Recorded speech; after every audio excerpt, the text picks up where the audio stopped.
Means आज international yoga day है, अंतर्राष्ट्रीय योगा डे। सो बेटर है कि हम योगा के संबंध में भी कुछ बात करें।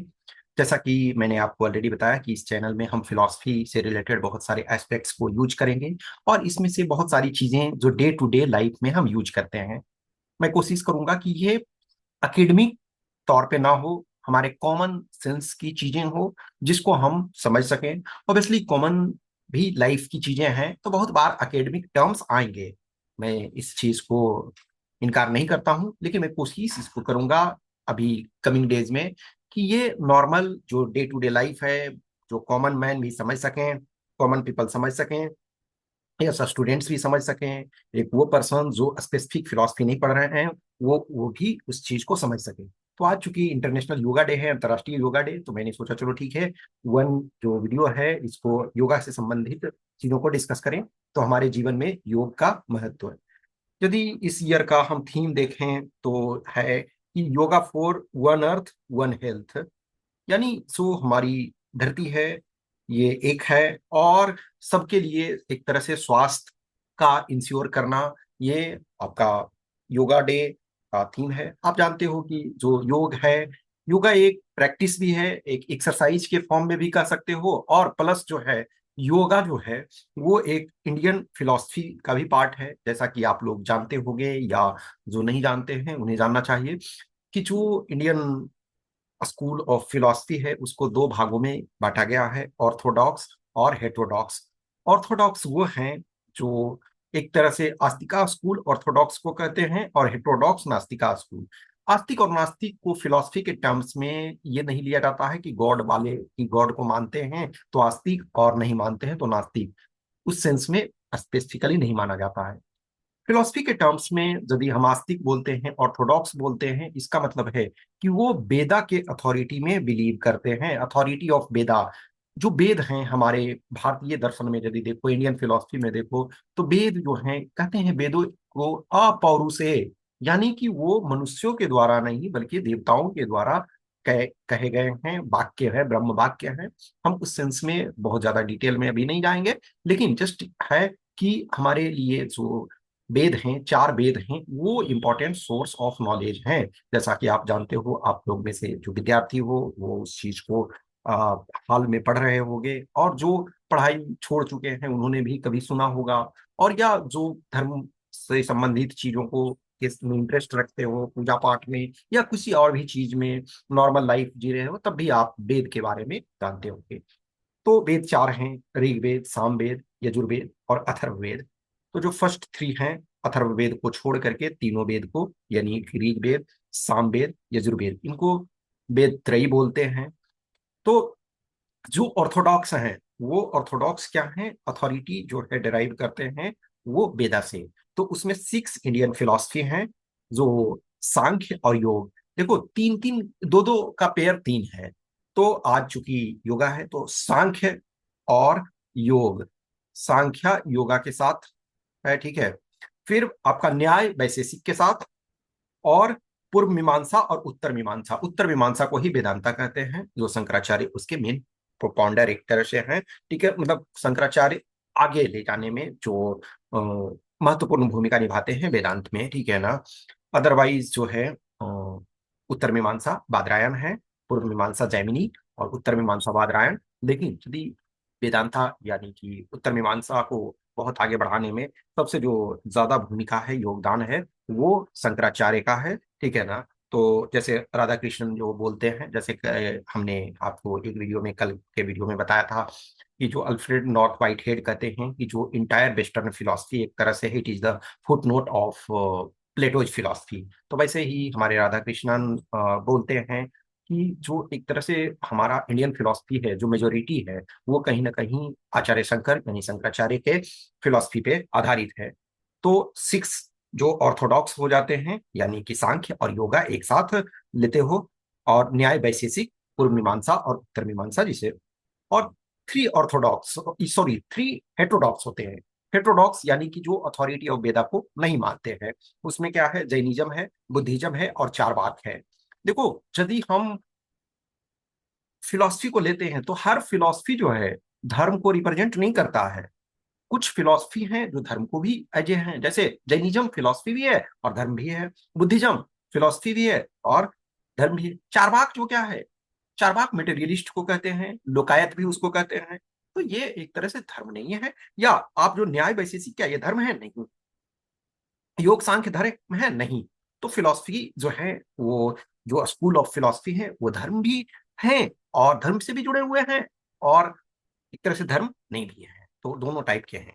तो जो योगा है, हम सामान्य जीवन में यदि हम देखते हैं तो योग का सबसे जो इंपॉर्टेंट एस्पेक्ट क्या है कि सिसेशन ऑफ चित्त। जो चित्त है यानी हमारा जो माइंड है वो आपका डेविएट होते रहता है कि हम इधर से उधर जो बहुत सारी चीजें सोचते रहते हैं, तो उसको क्या है एक तरह से कंट्रोल करना। हम जब योगासन में बैठते हैं, जैसे जनरली अष्टांगिक योग जो होता है, यम नियम आसन प्राणायाम प्रत्याहार धारण ध्यान समाधि, एक तरह से समाधि जो है लास्ट स्टेज है। ठीक है, तो थोड़े थोड़े हम इन चीजों के बाद बात करेंगे। लेकिन इन नॉर्मल जो योगा है, योग का है कि सिसेशन ऑफ जो चित्त है, यानी कि control over body sense mind, cessation of modification of चित्त, यानी मन जो है हमारा इधर से उधर होता रहता है। देखो, शरीर आपका कहीं भी रह सकता है लेकिन मन जो है इधर से उधर घूमता रहता। अभी आप मन को कहीं ले जाओ, फिर उसको स्थिर रखना चाहो, जो मन जो है बहुत चंचल है।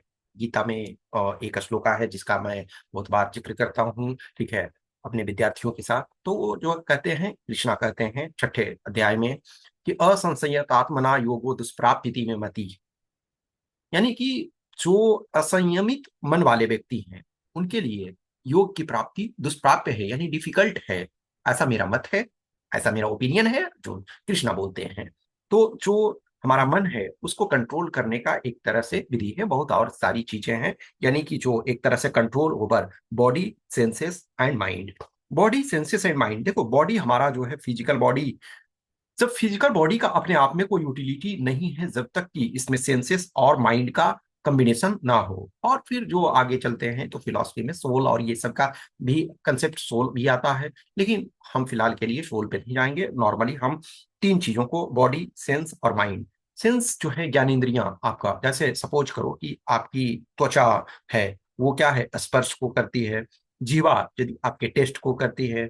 नाक जो है वो आपको सूंघने की क्षमता, जैसे आप कहीं जाते हो खुशबू आती है तो आपका नाक बताता है ना कि भाई कोई खुशबू है। कोई नाले के पास से गुजरते हो तो बदबू आती है। आंख है, वो कोई चीज देखने में मदद करती है। तो हम क्या देखें ये महत्वपूर्ण है। अभी आप नॉर्मली देख रहे हो बहुत जैसे एक पंजाब की जो इन्फ्लुएंसर है उनका किलिंग हो गया, तो उसमें कुछ और जो इन्फ्लुएंसर थे उन्होंने बोला देखिए ऐसा नहीं है कि हम सिर्फ बॉडी एक्सपोजर कर रहे हैं, बहुत सारी चीजें अच्छे कंटेंट बना रहे हैं तो उसको लोग कम देख रहे हैं। वही जब हम उसको सेंसेशनल कर रहे हैं तो ज्यादा व्यूअर हो रहे हैं। तो बहुत सारी चीजें होती है। ये आंखें हमारी है तो हम क्या देखना चाहते हैं। जो फिलॉसफी, जब हम चीजों को देखते हैं तो एक हमारा होता है कि आउटर वर्ल्ड को हम देखते हैं, एक होता है हमारा हम इनर वर्ल्ड को देखते हैं। तो जो हमारी इंद्रियां हैं वो क्या चीज हम देखते हैं, यही कंट्रोल आपको योगा जो है वो सिखाता है। प्लस जो लाइफ का सबसे इंपॉर्टेंट एस्पेक्ट जो है, एक जो गीता में ही लिखा हुआ है, योग कर्मसु कौशलम, अर्थात क्या है, कर्म की कुशलता का नाम योग है। आप किसी चीज को करते हैं तो उस कर्म में कुशलता होनी चाहिए। जब आप किसी एक्टिविटी को करते हैं तो उसमें ये जो रिजल्ट के पॉइंट ऑफ व्यू से नहीं, यदि आप कुशलता काम में लाते हैं तो सफलता जरूर मिलेगी, आप चाहे कोई भी हो। एक आप अच्छे पेंटर हो सकते हैं, एक आप अच्छे किसान हो सकते हैं, एक आप जॉब में हो सकते हैं, कोई क्लर्क हो सकते हैं, कोई टीचर हो सकते हैं, कोई डॉक्टर हो सकते हैं, इंजीनियर हो सकते हैं, विद्यार्थी हो सकते हैं। तो यदि योग कर्मसु कौशलम, यानी कर्म की कुशलता का नाम योग है, तो आप यदि प्रॉपर तरीका से अपने कुशल रूप से काम को करते हैं, तो कुशल रूप से काम करने के लिए क्या है, आपका जो बॉडी है, सेंस है, माइंड है, इसका कोऑर्डिनेशन की आवश्यकता होती है। यदि आप इनको प्रॉपर तरीका से कोऑर्डिनेट करते हो तो आपका जो है वो अच्छे तरीके से होता है। कहता है कि योगा जनरली लिटरल यदि मीनिंग हम देखते हैं तो एक तरह से उसका मतलब होता है यूनियन। यूनियन, योग यानी योग का मतलब क्या है, जोड़ है। तो यूनियन क्या है, स्पिरिचुअल ऑफ, जो स्पिरिचुअल यूनियन है, वो individual soul with the universal soul and is used in this sense in the Vedanta. जो हमने बोला शंकर जैसे राधा कृष्णन बोलते हैं कि जो इंडियन फिलॉसफी है उसमें बहुत हद तक जो इंडियन फिलॉसफी आज हम देखते हैं तो कहीं ना कहीं जो शंकर का उसमें बहुत ज्यादा कंट्रीब्यूशन है। तो जो हमारा एक योग का जो लास्ट स्टेज देख रहे हो समाधि, तो समाधि का मतलब इंडिविजुअल हम जो इंडियन मानते हैं कि हमारे पास सोल है, ये बॉडी जो है एक तरह से कपड़ा है सोल के लिए। और वो जब एक बार शरीर मर जाता है तो सोल आत्मा जो है एक शरीर से दूसरे शरीर में पहुंच जाती है। ऑब्वियसली हम इस पे अभी फिलहाल के लिए इन चीजों पे डिबेट पे नहीं जाएंगे। अभी हम जनरलाइजेशन एक तरह से चीजों को आपके सामने डिस्कस कर रहे हैं, आपके सामने प्रेजेंट कर रहे हैं। जैसे जैसे चीजें आगे बढ़ेगी और आगे हम कुछ एस्पेक्ट्स हमने बोला कि हम एकेडमिक्स भी डील करेंगे और कुछ एस्पेक्ट्स जो हैं वो जनरल मेजोरिटी में कोशिश करूंगा कि डे टू डे लाइफ और कॉमन चीजों को जिसको सब समझ सकें। कुछ एस्पेक्ट्स होंगे जब हम एकेडमिकली भी चीजों को डिस्कस करेंगे। तो जो हमारा एक तरह से भगवत गीता जो है योग के संबंध में कृष्णा बहुत सारी चीजें बोलते हैं, ठीक है। तो ये है, ठीक है ना। तो जो योगा है एक तरह से एक पर्सन को उसका जो अल्टीमेट उसकी पोटेंशियलिटी है उसको रियलाइज करने में मदद करता है। और जो पर्सन है वो हर तरीके के दुख और दर्द पीड़ा से उसको मुक्ति मिलती है, योगा उस चीज को सिखाता है। पतंजलि जो सिक्स इंडियन फिलॉसफी जो हमने ऑर्थोडॉक्स देखा उसमें से योगा के जो प्रोपाउंडर मेनली माने जाते हैं वो पतंजलि। भी देखोगे कि बाबा रामदेव योगा के चैंपियन बने हुए हैं, लेकिन पतंजलि इनका वाला पतंजलि नहीं है एक्चुअली। इन्होंने उसी पतंजलि जो योगा फिलॉसफी के प्रोपाउंडर हैं उनके नाम पे रखा है। तो उनका एक तरह से कहना है कि yoga is not only just union but a spiritual effort to attain perfection through control of body mind and senses. ठीक है, राइट राइट एक्शन आपको लेना है। और प्रकृति और पुरुष जो है सांख्य, देखो हमने बताया था ना आपको कि सांख्य जो है और योगा ये दोनों को एक साथ आपको देखना पड़ेगा। तो प्रकृति और पुरुष का जो एक कॉम्बिनेशन है उससे हमारा एक हम स्टेज को प्राप्त करते हैं। अभी ये जस्ट मैं इंट्रोडक्शन के तौर पे कर रहा हूँ। मैं आगे आने वाले दिनों में जैसे हर फिलॉसफी हर स्कूल ऑफ फिलॉसफी को थोड़े और डिटेल में डिस्कस करूंगा। ठीक है, तो योग सूत्रा ऑफ पतंजलि जो है वो कई भाग में डिवाइडेड है। उसमें जैसे है कि सपोज करो एक है समाधि पाद जो एक तरह से एम ऑफ कंसंट्रेशन से डिस्कस करता है। फिर उसके बाद है साधना पाद, ठीक है। फिर उसके बाद है विभूति पाद और उसके बाद है एक तरह से लास्ट जो है कैबाल्य पाद। तो जो यम नियम आसन प्राणायाम प्रत्याहार धारण ध्यान समाधि जो है तो हर अलग अलग स्टेज में ये पहुंचता है। तो जो योग है वो प्रैक्टिकल एस्पेक्ट्स है और जो सांख्य है वो थ्योरेटिकल एस्पेक्ट्स है। तो सांख्य में जब जाओगे तो आपका प्रकृति और पुरुष जो है वो इम्पोर्टेंट आपका रोल प्ले करता है। और योग जो है वो आपका सिसेशन ऑफ मॉडिफिकेशन ऑफ चित्त, चित्त जो हमारा इधर से उधर व्याकुल रहता है, जो मन व्याकुल रहता है उसी को एक तरह से ये कंट्रोल करने की जरूरत होती है। जब हम देखते हैं अष्टांगिक योग जो अभी हमने बताया तो यम पहला स्टेज जो होता है यम होता है। यम का मतलब होता है सेल्फ रिस्ट्रेन, यानी कि जो आपकी इंद्रियां हैं, इंद्रियां इधर उधर से जो भटकती हैं तो उसको आपको कंट्रोल करना है। जो कंट्रोल करने का मतलब है कि बॉडी का कंट्रोल आपके पास होना चाहिए, स्पीच जो आप बोलते हो, और आपके दिमाग का कंट्रोल माइंड का कंट्रोल होना चाहिए। जैसे आप किसी चीज को देखते हो कहते हो ना कि देखिए जब भी किसी चीज को हमें बोलना चाहिए तो वो सोच समझकर बोलना चाहिए कि मूल्यों के तुला पे तौल करके बोलना चाहिए। हम कुछ भी जैसे ऐसे ही नहीं बोलना चाहिए। जो हमने आपको लुडविग विटगेनस्टाइन के बारे में बताया था कि उन्होंने एक तरह से उनका जो ट्रैक्टेटस में है एक सूत्र जो लास्ट का सेवेंथ सूत्र है, यानी टोटल सेवन सूत्र है से सेवन में एक तरह से जहां आपको नहीं बोलना चाहिए वहां चुप रहना चाहिए एक तरह से, ठीक है ना। तो वो कहते हैं इसमें जो यम है उसमें से यानी कि कंट्रोल करना है आपको बॉडी स्पीच और माइंड को।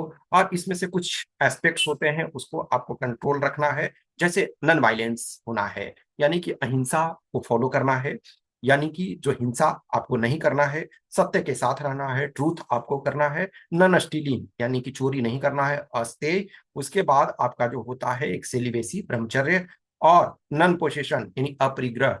तो बहुत सारे संसाधनों को अननेसेसरी जिसकी जरूरत ना हो उसको नहीं रखना। गांधी जी भी सेम चीज कहते हैं कि जिस चीज की जरूरत है बस उसी को रखो।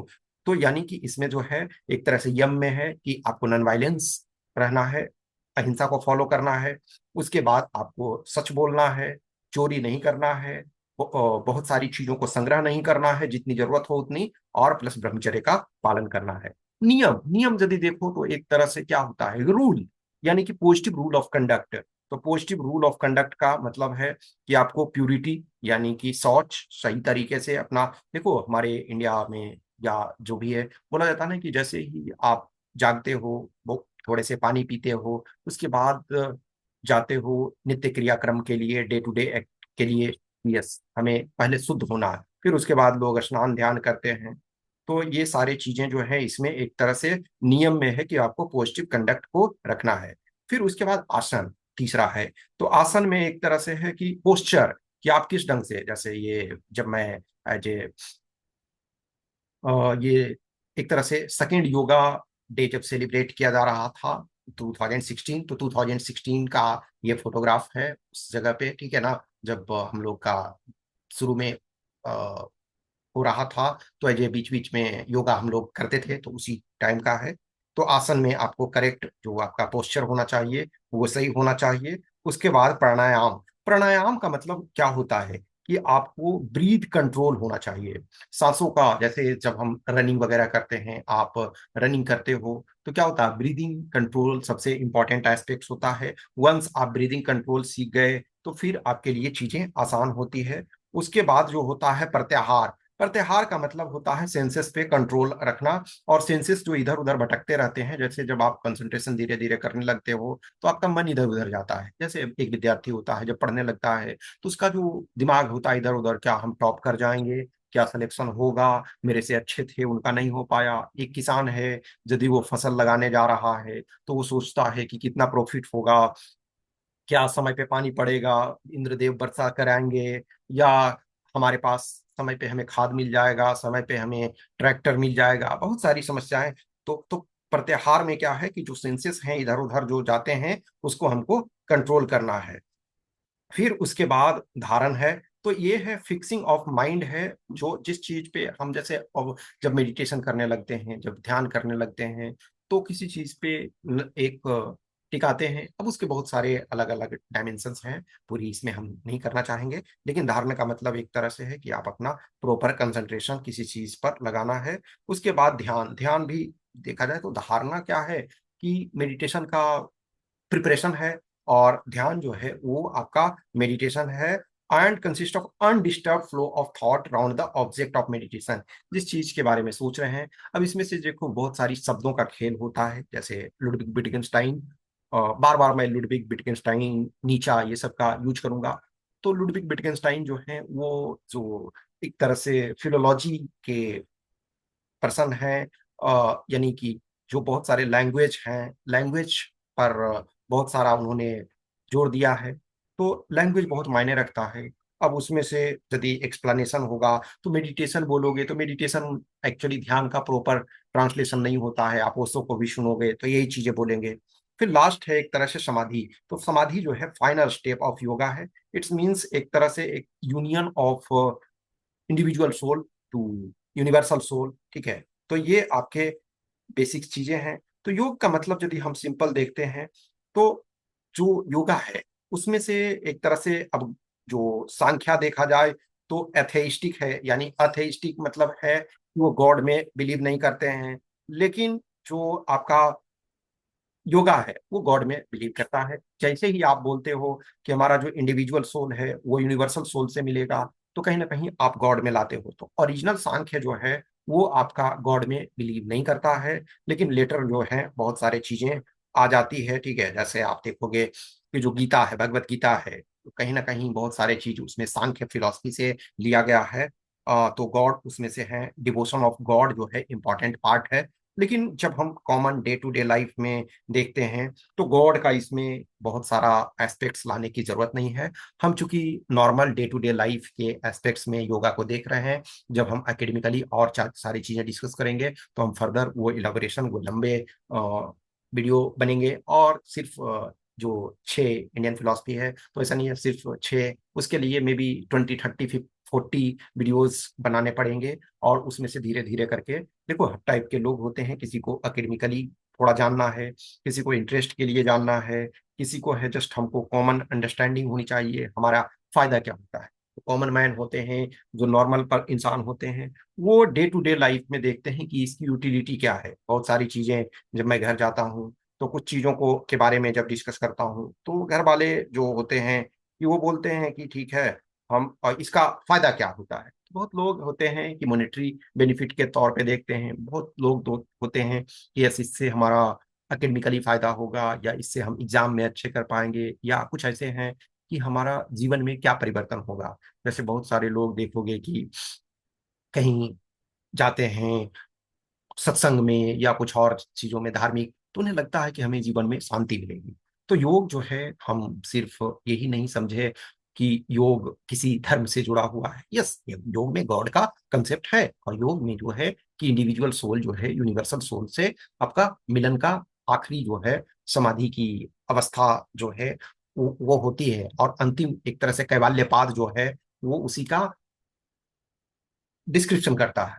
लेकिन हम एक नॉर्मल पर्सन के नाते हमें देखना होता है कि आज के इस भाग दौड़ के जिंदगी में, जहाँ लाइफ में बहुत केओस है, बहुत कम्प्लेक्सिटी है, तो वहाँ हमें डेली यदि हम थोड़े योगा करते हैं, थोड़े मेडिटेशन करते हैं, थोड़े एक्सरसाइज करते हैं, तो ये स्वास्थ्य के लिए बहुत लाभदायक होता है। आज यदि देखो तो मोबाइल के एज में, इंटरनेट के एज में, बहुत बार हम आउटडोर एक्टिविटीज नहीं कर पाते हैं, और समटाइम कुछ ऐसी चीजें भी होती है, परिस्थितियां भी होती है कि आदमी घर से बाहर नहीं निकलता है। ठीक है, मैं ही बहुत बार गांव जाता हूँ तो बहुत कम लोगों से मिलता हूँ, कुछ लिमिटेड लोग, कभी कभी तो घर वाले भी बोलते हैं कि कभी जाओ बाहर, जाओ खेत में थोड़ा घूमो। कभी कभी मैं जाता हूँ, कभी नहीं भी जाता हूँ। लेकिन एक वो पहले का टाइम होता था कि बहुत लोग बच्चे घर से बाहर रहते थे, घर वाले बोलते थे कभी तो घर में रहा करो। तो चीजें चेंज हो रही है। एक वो वक्त था हमारे ही, हमने अपने टाइम में देखा कि एक टाइम था तो घर से बाहर नहीं निकलेगा। अभी बोलते हैं कि अरे जाओ घर से बाहर भी थोड़ा इधर उधर घूमो, खेत में जाओ। तो ये सिचुएशन आपके होते हैं। तो ऐसे सिचुएशन में हमें हेल्दी रहना बहुत जरूरी है। आज के डेट में जो आपका स्वास्थ्य है वो सबसे इम्पोर्टेंट है। वो जो कहते हैं ना कि एक हेल्दी बॉडी, आपको एक हेल्दी माइंड के लिए हेल्दी बॉडी भी जरूरी है। तो आपका जो सेंसेस और माइंड और बॉडी, ये तीनों का अच्छा कॉम्बिनेशन हो, अच्छा हेल्दी हो, और वो प्रोस्पेरिटी के लिए आपका जरूरी है। तो योगा जो है कर्मशु कौशलम, यानी कर्म की कुशलता। जो आप जब योगा करना सीखते हो, मेडिटेशन करना सीखते हो, तो आप में एक एक्स्ट्रा एनर्जी रहता है। तो उस एनर्जी का संचार आपके मन में होता है, आपके शरीर में होता है, और वो आपके काम के एफिशिएंसी को बढ़ाता है। जैसे कुछ पर्सन देखो कि 2 घंटे पढ़ाई करते हैं, और कुछ पर्सन है 6 घंटे पढ़ाई करते हैं, तो 2 घंटे वाला ज्यादा एफिशिएंटली करता है, क्योंकि वो जितनी देर पढ़ाई करता है तो पढ़ाई में मन लगाता है। लेकिन जो 6 घंटे किताब लेकर के बैठा हुआ है, तो वो उसका जो माइंड है इधर से उधर डेविएट होते रहता है। बहुत सारे बच्चे होते हैं जो घर वालों को, कि यस घर वालों को भी लगता है कि किताब निकाल करके वो पढ़ रहा है, खोले हुए है तो पढ़ाई कर रहा है। यदि वो 2 ही घंटा पढ़ रहा है तो चिल्लाएंगे कि क्या कर रहे हो, दिन भर इधर उधर करते रहते हो। लेकिन 2 घंटा वाला बच्चा है वो शायद ज्यादा भी हो सकता है, एफिशिएंट हो सकता है। तो हमारे लिए योग का बहुत महत्वपूर्ण है। हम योग को जनरली धर्म से रिलेट करके देखते हैं तो बहुत बार प्रॉब्लम होते हैं, कुछ लोगों को इससे विरोध होता है। लेकिन हम यदि इसके अच्छे चीजों को देखो, कहा जाता है ना कि जब आप दही को, यानी कि जो दूध के जो छाली होते हैं जब जमा होते हैं, दही उसको बनाते हो तो ऊपर जो लेयर होता है उसमें मक्खन होता है, तो उसको मथना पड़ता है। तो जब मथते हो तो उसमें क्रीम निकलता है। तो क्रीम ज्यादा कीमती है, क्रीम को आप लेते हो। और बहुत लोग क्या है, जो बचा हुआ है जिसको हम लोग छाछ बोलते हो, गांव में मट्ठा बोलते हैं, तो उसको या तो आप पी सकते हो, या बहुत बार होता है कि छाछ किसी दूसरे को भी, मोहल्ले वाले को भी थोड़ा पिलाते हैं कि लीजिए। लेकिन तब से क्रीम निकाल करके, क्रीम सहित, यदि आप यस उनसे आपका बहुत अच्छा रिलेशन है तब तो देंगे। लेकिन जनरली क्या करेंगे, क्रीम निकाल करके देंगे। तो वही चीजें हैं कि हमें क्रीम निकालना है। हमें जो चीज से हम डिसएग्री हो रहे हैं उसको हमें छोड़ दें। यदि जस्ट इमेजिन करो कि मैं कहीं जा रहा हूं, अब रास्ता लंबा है, लेकिन थोड़े दूर रास्ते में कीचड़ है। तो क्या मैं सिर्फ ये बोलूं कि इस रास्ते पे कीचड़ है मैं नहीं जाऊंगा? यस कीचड़ है, तो मैं साइड से निकल जाने की कोशिश करूंगा, थोड़ा साइड हो जाऊंगा, या किनारे में यदि थोड़ा जगह ऐसा है जहां कीचड़ नहीं है, हम उस ढंग से निकल जाएंगे। लेकिन थोड़े से कीचड़ के लिए हम पूरे रास्ते को ही ट्रैवल ना करें, तो ये गलत बात है। तो जो अच्छी चीजें हैं हमको उसे लेना चाहिए, उसे ग्रहण करना चाहिए, और बाकी जो जिससे हम एग्री नहीं होते हैं उसको डिस्कार्ड करना चाहिए। सारे जो philosophy, school of Indian philosophy हैं, वेस्टर्न फिलोसफी के बहुत सारे फिलोसफर्स हैं, तो धीरे धीरे टाइम लगेगा, अभी हमने शुरुआत ही किया है, तो पैसेंस रखना होगा। आपके अ, आपको जुड़ना होगा, आपको कुछ क्वेश्चंस क्यूरी होंगे, वो आप बताओगे, मैं धीरे धीरे करके चीजों को करता चलूंगा। Okay, thank you.